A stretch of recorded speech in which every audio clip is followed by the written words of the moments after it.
Thank you very much for the you. introduction. I'm sorry I had to correct you about that. I'm sure my head of department wouldn't be very happy about that. So just to say that thank you very much to ECO for the opportunity for this talk.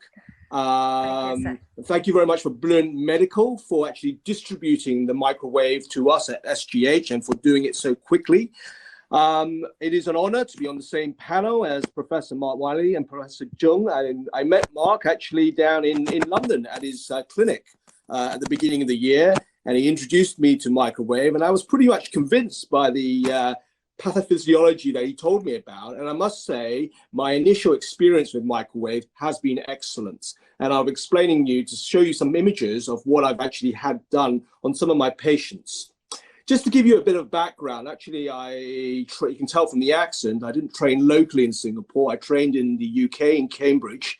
And I did a lot of open work, and we did a lot of open high-tie stripping and avulsions. And I must say that over the last 8 years since I've been in Singapore, I've actually changed from obviously from open to endo, and I probably have only done 2 high-tie strips and avulsions in the last 8 years. And one was for a large varix, which I didn't think I could get control of the junction well enough, and the other one for cost reasons. So everything has gone down that line. We are quite blessed in Singapore because we could actually use all the devices available. We have the opportunity to use both thermal and non-thermal.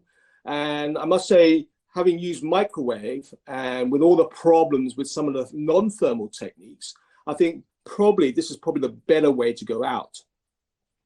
The other issue is, I think it's important to understand the underlying mechanisms of how these devices ablate the truncal vein. And I think Mark actually gave a very nice summary and some very convincing evidence on how this, how the thermal ablation actually does its work. And what I'm going to do in this talk is show you what I do and how I do it on a step-by-step basis. So this has been covered by the 2 previous speakers. We now know from the guidelines from SVS and NICE that endothermal ablation it remains the gold standard. And if you can't do that, you either use foam, or if you have no interventions, you go to stockings or to open surgery. And we know that whatever you do, you close the superficial truncal vein. However you do it, you do get a good effect. But its question is for how long, and obviously what kind of quality of life that they gain back, and how quickly they do. So these are the categories that we have. I mean, this has been discussed, the thermal techniques versus the non-thermal, non-tumescent techniques. And I've used all of these, and except probably V-block. And there are pros and cons on what you choose. And it should be actually patient specific and on a personalized basis. So why change something when something actually is very good? And we know the data from radiofrequency ablation is excellent. The durability, it's been there for some time. In terms of pain, it's probably better than laser in its effect, and there's much less bruising, what I've found over the years. I think Mark showed this paper of his, 15-year data down the line with excellent long-term clinical unrivaled success, nearly 90%, with 100% satisfaction rate. And those that he did re-intervene on were for disease progression rather than for recurrence. Also, the data from a recent RCT from the UK as well, from Worcester, showing a randomized controlled trial looking at 3 different techniques of devices from radiofrequency technology. And at the moment, there was the concern regarding whether there was early failure rate with the EVRF monopolar system, and question about compression, and when you do need compression perioperatively. Now, we know with RFA, you've got to get good contact between the vessel wall and the device to get the ablative and to get the efficacy to block that vein. And that's why you have the head tilted downwards and to empty the vein to get good contact, especially for the bigger veins. There is not an insignificant incidence of pain perioperatively. You do get some bruising, and I've seen some significant bruising despite doing everything that's exactly the same way. And there's a small, but there's a very small but significant still incidence rate reported literature of nerve damage. Obviously, I discussed this about compression hosiery perioperatively, and there was recent data from the European Journal suggesting that you probably don't need compression. And compression hosiery is actually very difficult to wear in the Far East, in this temperate climates. And I know I struggle with a lot of patients to wear compression for those who can't afford varicose vein interventions. And the compliance rate, even for having surgery and for any kind of thermal surgery, which I put them on, is probably the compliance rate is less than 30% post-op. And a lot of patients actually choose glue because you do not need to have compression perioperatively. And so this is a major problem for a lot of our patients. So that was the reason why, one of the reasons, compelling reasons why I actually tried to think what other devices are available for our patients. Just quickly, this is a comparison study which I did with Kathleen Gibson from Bellevue in the US, and it basically suggested that there is a difference between Caucasian and Asian venous anatomy, anyway, the superficial venous anatomy, and we've seen that a lot of our Asian patients present with much higher SEEP score than the Caucasian counterparts, and there is a lot more total GSV reflux with extension of the GSV outside its suprafascial holding below the knee. And there is a lot more concomitant small saphenous vein reflux too. A lot of the GSV diameters at all levels are bigger in the Caucasians compared to the Asians, and we can see from this data, this is a snapshot that our patient population are generally older, with higher SEEP scores at presentation, with a lot more total GSV reflux, as you can see from this table, along with all levels of larger diameter veins. Now, what significance does this play for how we treat our axial veins? And I think it therefore depends on what kind of presentation you have. So this is the kind of spectrum we get in Singapore. We get a lot more advanced SEEP stages. So these are not ideal for the tumescent type kind of technology and thermal because of the type of skin that we'll be going through. And we get a lot of below the knee great saphenous vein reflux that we try to treat aggressively right down to the bottom of where the reflux ends. And going through a difficult field is always very difficult. And this is an example of where we use thermal with non-thermal ablation. And this is an example of the VenaSeal device going through a small saphenous vein. So everything starts really with an ultrasound and with a vein map, and I think it is negligent probably to do any kind of intervention without a vein map, because it really does kind of dictate what you choose and what device you use. And I think a good vein map always gets you off to a very good start to what you do. So which one would I choose? Which one, or how would I choose? And it's really about what you find on the duplex scan and with the patient that you meet. I think you've got to assess the size, the length of the reflux, where it is. Is it above the knee, below the knee? Is it total leg? Does it have a suprafascial component? Where the neighbors are? Is there an ulcer that belies all of this problem? What disease state, the advanced state of it? Do you have underlying deep venous reflux? The type of patient, and ultimately, what does the patient do, and their standing in society. Ultimately, that does come a place in what you do. And what kind of veins would I choose for EMA? And I call it EMA because it's Endovenous Microwave Ablation. It's a great name, I think, really for this.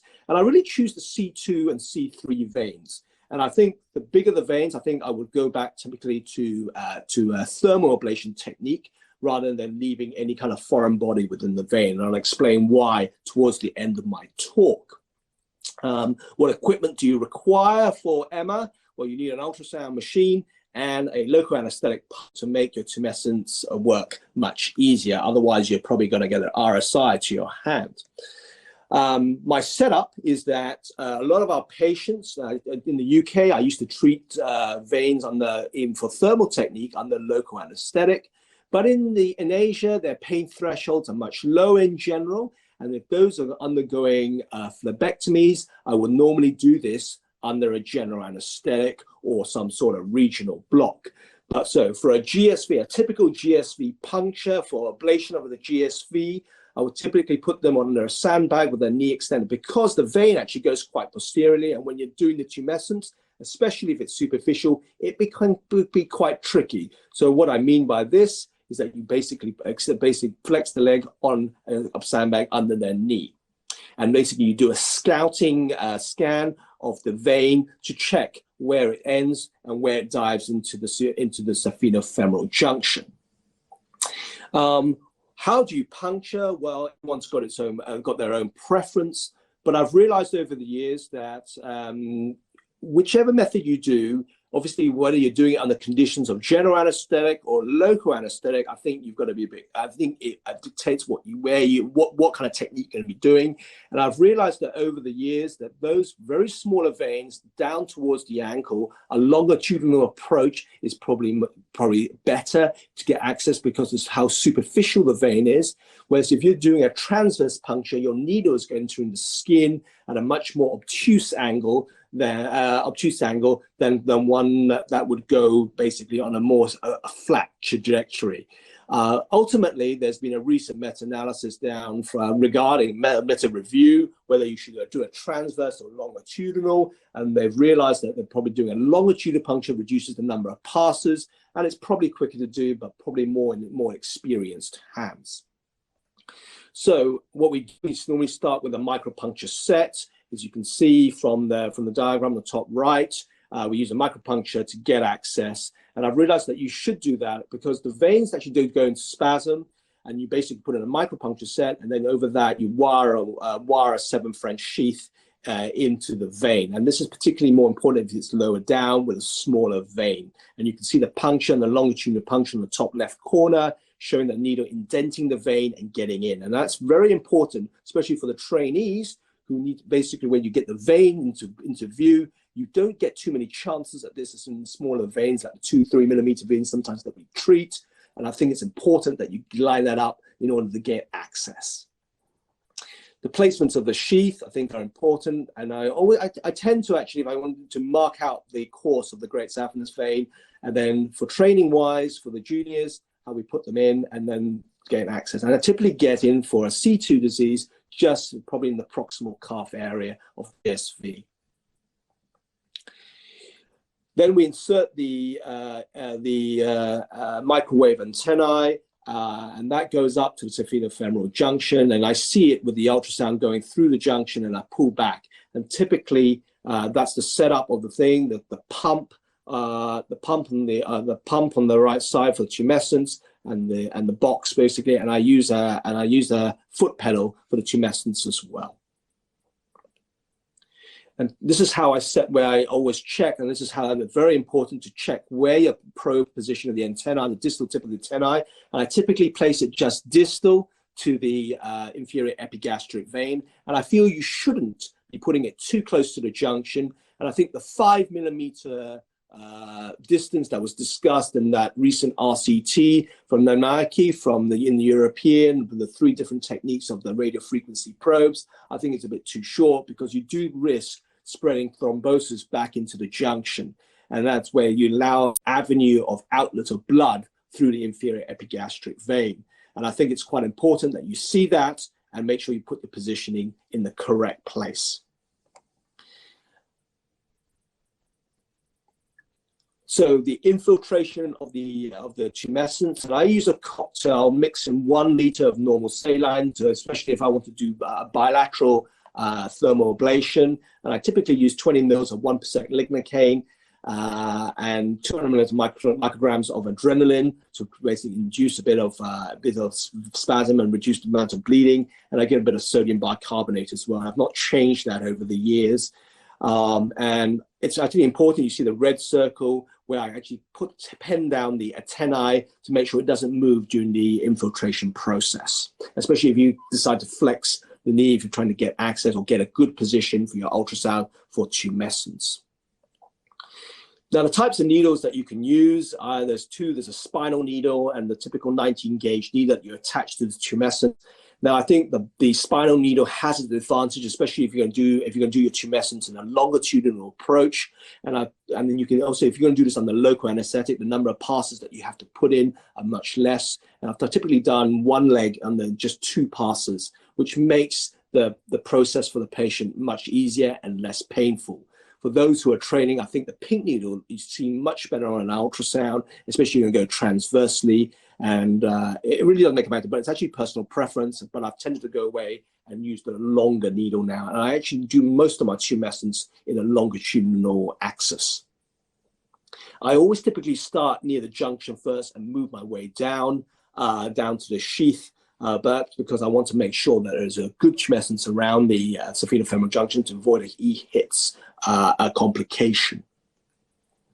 I think it's important to understand what tumescence, how you're giving that tumescence, and making sure you get a good halo around the catheter, and that as you go. And I think especially for the ideal veins to start off with for doing, if you're going to do some sort of thermal ablation, is those that are within its own fascia, so that you can see the spread of the tumescence, and those rather near the surface of the skin where you risk actually damaging the skin itself. So obviously, but after you've done all your tumescence, it's important to judge basically the final position and how you always should check that before you start your ablation process. And as you can see, a good marker for those who are starting is to use the length of the probe and judge it from the groin crease, which is typically where the saphenofemoral junction is, and down to your sheath, and then put it up and then pull back appropriately. I think it's important to show you a close-up of the antennae. You can see the tip of the antennae here on the top left, and the first 3 markings, the 3 dots, show on the left-hand side of the picture is the final time on where you should be ablating, and where my fingertip on that top picture is, it's showing the sheath, and that's where you have to pull back the sheath, otherwise you'll be ablating inside that sheath. So those are the kind of main markings, and each of those are 1 centimeter marking pullbacks.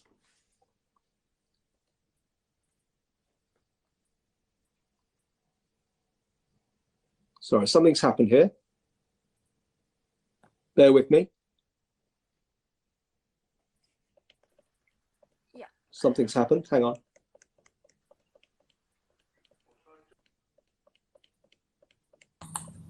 Bear with me. Something just crashed. Just bear with me. So I think this is how the pullback is. You do not, as Mark Whiteley has just said, you do not need to call any compression. You do not have to have contact. You can see my picture from the bottom left. You don't need to put the head down. And basically what you do is you treat, I'll show you the protocol that we use, and you use a foot pump and you ablate for a pullback 1 centimeter every 7 seconds. And this is the kind of protocol that we use. I use what we call the Whiteley protocol, and this is the one I've discussed with Mark, and I use this based on evidence probably. We do a 40 watts, we set it at 40 watts and pull back every centimeter for 7 seconds. And I treat the first 5 centimeters like Mark does, and 2 treatments. However, if the vein is a bit bigger than 10 millimeters, I will go for 9 seconds to make sure that, and it's important to watch for the vein to contract. And that is why I actually start by actually testing the antennae on some water to make sure it fizzes and make sure that it does do the trick. But then you can feel, as you pull back the catheter, you can feel the warmth along the catheter itself. So that's what the protocol that I've been employing. I do not put the head in the head down position, nor do I make to try and compress the vein against the catheter itself. And that's the puncture site at the end. And I then do my phlebectomies at the end. And I've actually minimized the number of things I've done over the last 5 years. I think they cause a lot of hematoma, especially in our patient cohort, and pain. And actually, if you treat low enough, especially with the non-thermal techniques, I think you can minimize the amount of phlebectomies and you leave them for the bigger ones. And I always use a number 2 Fleischer hook if I can help it for cosmetic reasons and a risk of nerve injury. I always stitch my phlebectomy holes. I didn't used to do this when I was in the UK, but I think it gives a better cosmetic result in our Asian patients. Application of compression, I tend to do this myself, and I put a 2-layer compression on them using a soft band first up, a crepe, and then a Coban light dressing. And I typically leave this on for 48 hours. Now, this is my post-procedure care. I ask them to wear it for 24 hours, typically, if not for 48. And I give them the option of class 2 compression stockings. And I normally leave this on for 2 weeks.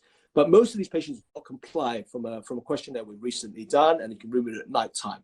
And I've noticed that most people will not even tolerate it for a week. So that's why I tend to leave it on for the first 24, 48 hours for the compression that I put on, and then I don't worry too much about their own compression stockings. And I just tell you no strenuous activity for 1 week. And I follow these patients mostly, especially if they're in part of any studies, 1 week if they need their stitches removed from their phlebectomy sites, and then typically at 6 months and then 1 year. And we do a targeted scan to confirm closure, typically at the 1 to 2 week period. And I possibly do sclerotherapy of residual varicose veins at the 3-month visit. These are kind of post-op duplexes we get with microwave, and you can see that it gets a pretty good result. And this is one that I did recently at the 1 week period, and you can see how it's blocked the vein. And you do get the thrombus sitting inside the vein sometimes, but some of them actually are completely clear, but no flow whatsoever, as for most by the scan in the middle of the screen. Now, this is a result of one of my latest results on a lady with a very high BMI.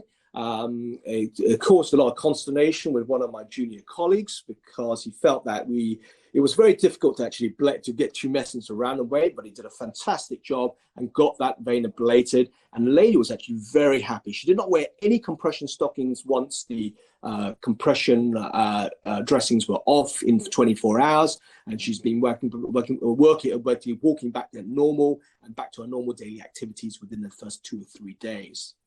This is another result of one of our unilateral vein that we did on the right on a gentleman in his 70s, and that's the kind of effect that you get. Very little bruising, and I've not seen actually any bruising on the patients that we've done so far, and the pain scores are very low.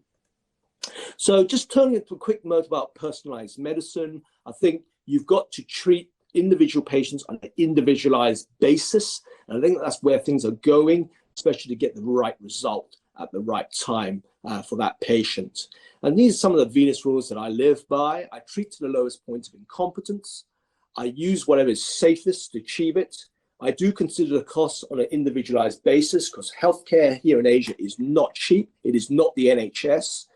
You tailor the technique and technology to the clinical setting and to the venous duplex scan and what you're trying to achieve. And I think you do need in your armamentarium a thermal technique and a non-thermal, non-tumescent technique as well. Some people say the future non-thermal ablation is the future in the venous ablation. I don't believe that. I feel that there will be a mixture of the both, and you should be using them in complementary and for different kind of reasons.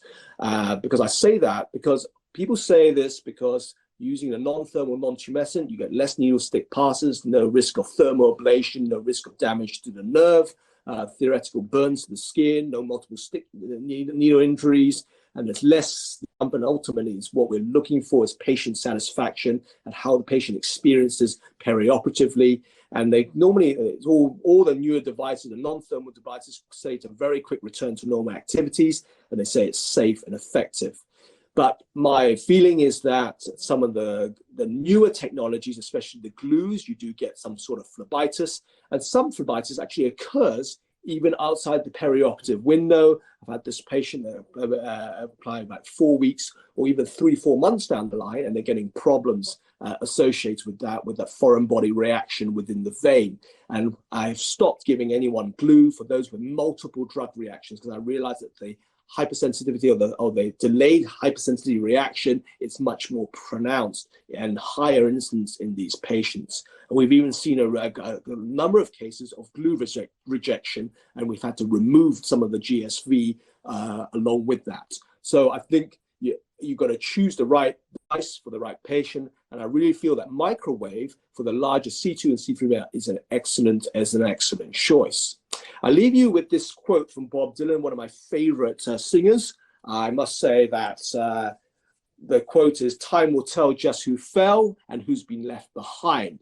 But when you go your way and I'll go mine." And I suspect that will be the issue with how people approach varicose veins, because ultimately it is an incurable disease.